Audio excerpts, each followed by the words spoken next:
Oh hi, welcome, what's good?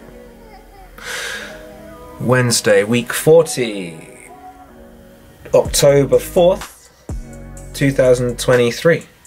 Let's go. What's good, what's good? Welcome, welcome, welcome, what's good? I went to Paris last week. That was nice. I went to see an old friend of mine.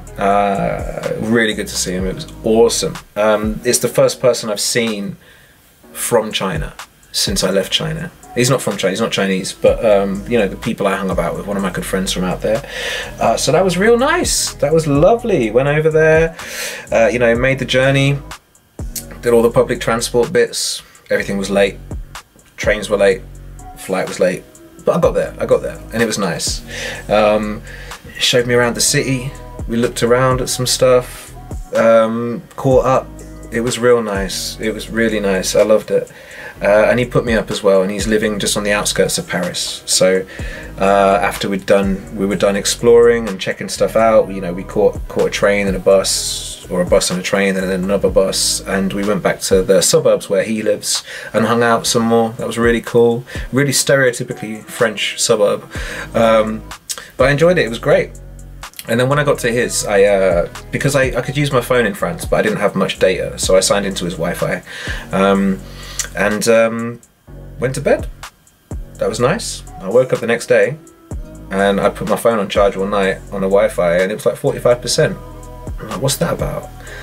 I didn't click, and then I tried using my phone and it was really slow and laggy. I didn't know what was happening, but I thought it doesn't matter. I don't really need it while I'm here in France. It's not a big deal because my pal's going to be doing the navigating. Maybe I'm just going to take a few pictures, and if I can't take a picture, he'll take a picture and he'll send it to me. It's fine. Not a big deal. Don't need the phone really.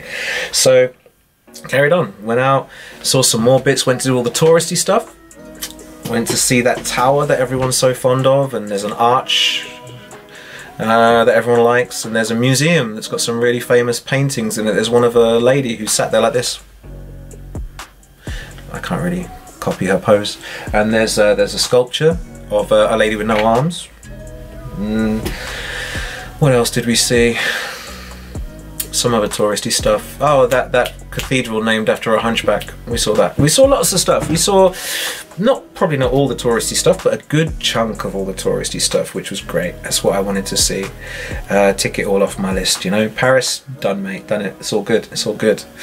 And then yeah, we went out for dinner with a friend of his. I met a couple of his friends. They're all really nice. You know, I wonder if I might go back. I kind of want to go back and hang out with them some more.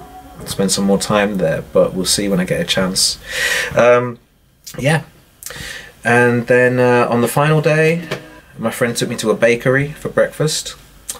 I didn't eat much French food, but at the bakery he did buy some bits, and then we sat on a bench around the corner and had a coffee and tried them. So I tried an authentic French croissant, if that's how you pronounce it, I don't know. Also a pane of chocolate in it, pain au chocolat, or however you pronounce that. And he bought more, but then we didn't eat it all then. Later on in the day, we also tried like a chocolate eclair. That was good. They were all good, really. I'm not normally a big fan of like croissants and pain au chocolat or whatever, but they're pretty good, I guess. I guess that's debatably what they're supposed to taste like. I mean, I don't know how much more authentic you can get than like a bakery in one of Paris's suburbs with a queue of French people out the door at like 9 in the morning. Was it 9 in the morning? Might have been later than that. I don't think we got it that early. But yeah, it was really cool. And then we just went back into the city and, you know, kind of hung out, had a beer in a park, walked around, looked at some more stuff, graveyards and other architecture and buildings and stuff, and just chatted, just caught up the whole time. It was great. And I really liked it. I don't know if it was like, if it was hanging out with a friend who I knew when I lived abroad, or I don't know if it was being abroad, but it really gave me like, it really made my feet itch to go traveling again. It really made my feet itch to like go to a new country and start a new life and like settle into a new place and learn the layout and get a grip with the language and meet new people and yeah, because I don't know, maybe it feels like a never-ending state of holiday. Maybe that's why I stayed in China so long. And then when I was in Paris with my friend, I'm there on holiday, but he lives there, so it's his real life. So you get that element of real life with your holiday. And yeah, I'm debating what I can do with that. I'm debating, because all my grown-up stuff's moving forward, and I think I'm about to set myself up with a home in England. And I'm kind of scared. I know it's going to be okay, but I really hope I get the chance to do some traveling again. I really hope I manage to get a job that lets me travel, actually. That would be ideal, because I don't want to be stuck in one place the whole time. And if I can come home regularly, then being away doesn't even matter. Like, it's different. I was stranded in China and there was COVID. I couldn't come home. It was really hard to come home. It's far away. But if I'm like in Europe or something, that's light. I can be home in a couple of hours. So yeah, we'll see. We'll see what the future brings. Hopefully it's something that's going to meet my desires. But yeah, so Paris was awesome. Made the trip home. The flight was fine, on time, no drama. Found a girl in the airport. I say found a girl in the airport randomly. Hi! I was sitting in the airport waiting for my flight, and there was a piano, and you know, there was someone on the piano playing some songs. And then I heard her busting out one of my favourite songs in the world. It's something I used to play in my classroom in China. It's beautiful. I loved it. And I walked over and I stood behind her and I filmed her. And then when she finished the song, I kind of clapped and said thank you. She spoke English. I think she was English actually. And I just thanked her. So it's one of my favourite songs, that she played it really well.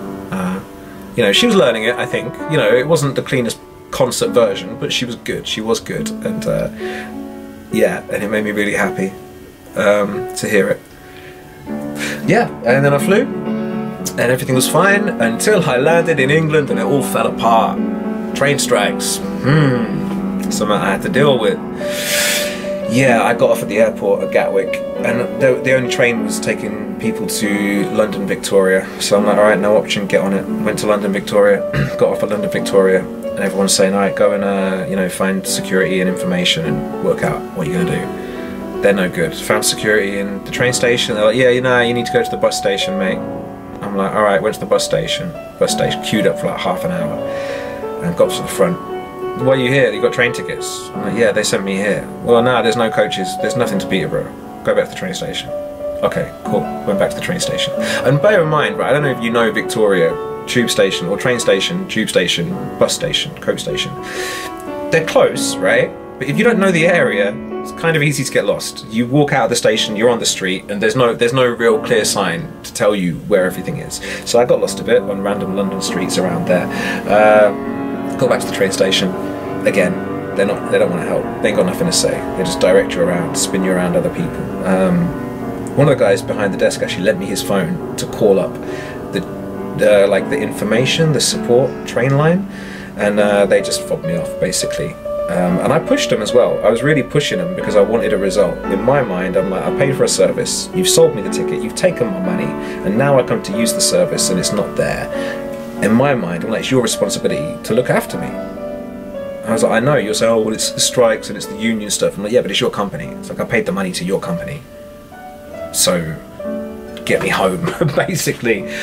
Didn't work. No luck, no luck. And in the end, I just kind of bit the bullet. I realised I was not leaving London that night. And looked at my options. I'd heard that I might be able to get a bus from Stansted Airport to Peterborough at 5 in the morning. So I started heading there. I didn't know about the bus personally. I just knew that I think I'd be able to sleep in an airport. I think there'd be floor space, maybe sockets to charge my phone, and probably water. So I'd be able to spend the night in an airport would be easier than just some random street or outside the train station, you know, in an unfamiliar part of London. Don't want to do that. It's not fun. So yeah, that was it. I started heading to Stansted. I got there, got off, walked around. There was no floor space. There was no sockets. There was no water. There was just loads of people who had been stranded by the train strikes, sleeping on the floor. I didn't know what to do. I just kind of hovered about, went for a cigarette. I'd been posting on Facebook as well the whole time, but my phone battery was dying, so I didn't I wasn't paying too much attention to it. I was just kind of posting, and I'm not gonna lie, I guess I was kind of hoping that one of my friends would just ring me and be like, yo man, I'm on the way.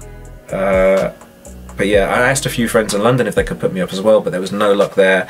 And then after I realised that, I just felt guilty, and I was like, God, why am I making my problems everyone else's problems? And I felt a bit ashamed about it. And I just thought, just sleep in the airport, just be a grown man, sleep in the airport, get home tomorrow. Stop asking for help. But help came.